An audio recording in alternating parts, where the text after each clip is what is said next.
This week's Parsha, Parshas Noach, I want to discuss briefly the concept of a Ben Noach. Throughout Chazal, the righteous Gentile is called a Ben Noach, which is rather puzzling because Noach is really the ancestor of all mankind. We are all children of Noach. The righteous Gentile is called a Ben Noach. The non-righteous Gentile, Chazal always refer to as Akum, a idol worshiper, right, or Goy, but for some reason Chazal call the righteous Gentile a Ben Noach, not the non-righteous Gentile. And Ben Noach only means a righteous Gentile. It doesn't mean the Jewish people. That for some reason, which we need to explain,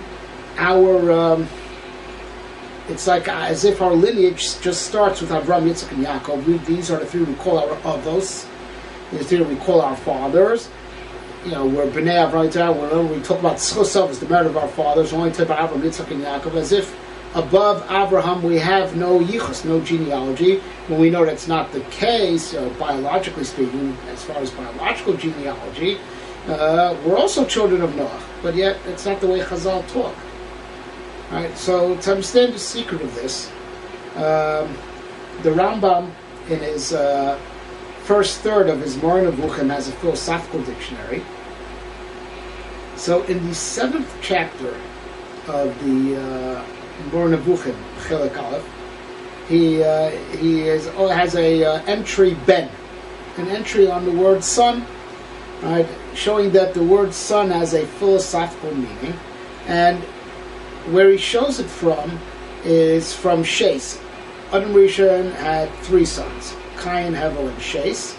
Only regarding Shes does it say, Vayoled b'dmusov tzamud. Adam begat in his image and in his form. Right? It only says about Shes, even though Cain and Hevel were for sure human.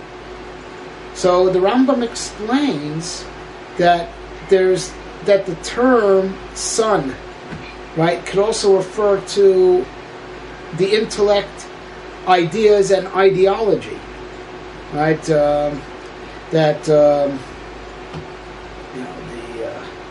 one who starts a system, an idea, or who comes forth with an axiom, right? So the axiom is like the father.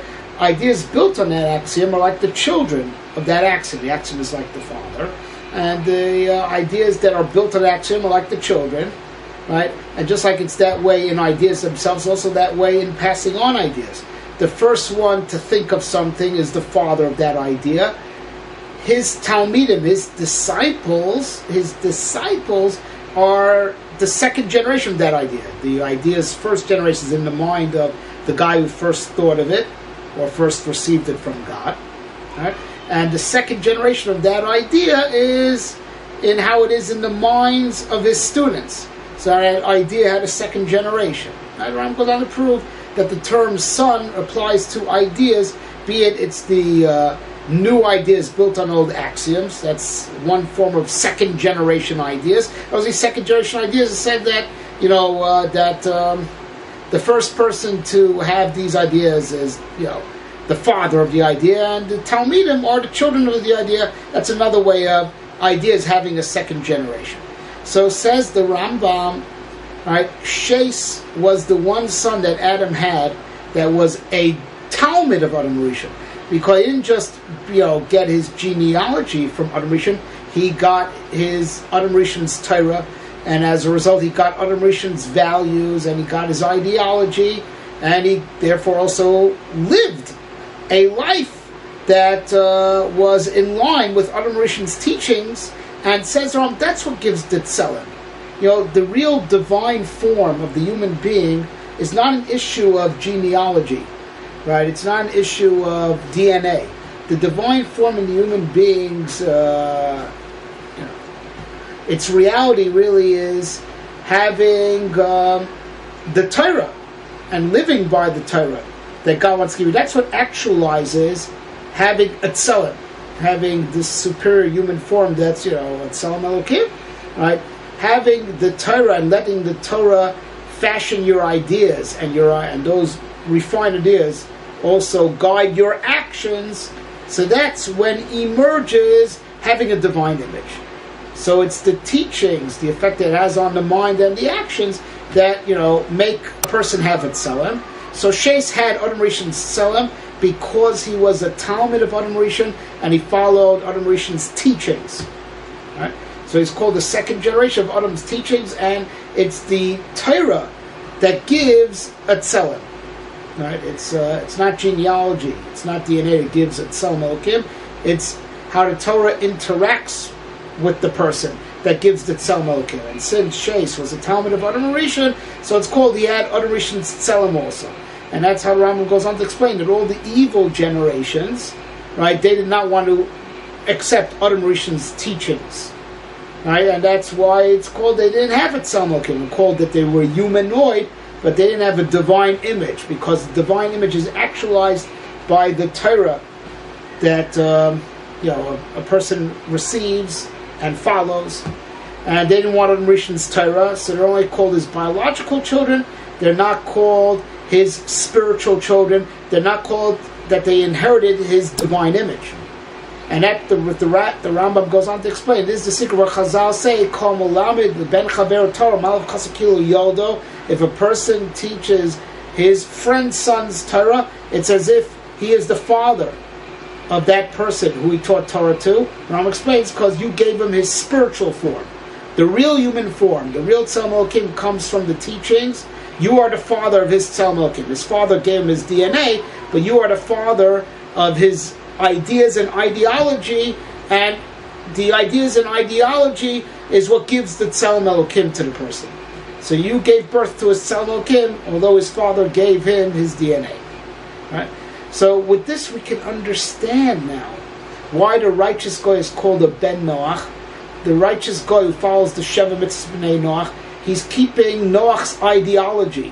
Whatever it meant that Noach was a tzaddik by Ben Noach's standards, right, by Noahide standards, the Ben Noach, he's called that way not because of he has Noach's DNA, because all of mankind has Noach's DNA.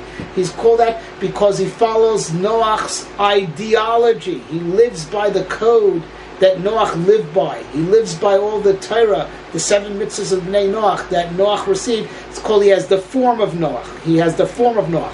He has the form that Noach gave to mankind, and Noach gives this form to mankind because this is the Torah he passed on to mankind. So the righteous guy, and only righteous guy who follows the teaching of Noach, is called a Ben Noach. Right? But the Jewish people have a higher form than what Noach had. Right? We live not by a code of 7 mitzvahs, we live by a code of 613 mitzvahs. The 7 mitzvahs of Bnei Noach are all about maintaining world order. Maintaining law and order. Don't steal, don't kill, don't do adultery, don't rebel against God, have a justice system. It's all maintaining of order. But the Jewish people, which start with Avraham Avinu, are about giving the world a higher order, recreating the world on a higher plane. It's a whole higher form. The form that we live by, our tzelem that we have, doesn't relate back to Noach. It's true, we have DNA from Noach. But our form, our divine form, come from Avraham, Yitzchak, and Yaakov. That's where it starts from. So the term Ben refers to man's spiritual form. Our spiritual father are Avraham, Yitzchak, and Yaakov, because they started this process of cruising towards Taryag Mitzvah. It started with Avraham, it already gets an 8th mitzvah, Bris Milah. It already begins the process of moving to a whole different order. So that's why we're not called B'nai Noach, because we don't have Noach's form. We have a form, a new, higher form, which starts with Avraham, Yitzchak, and Yaakov. And by the way, this is also the secret of how we have these terms, Ben Torah.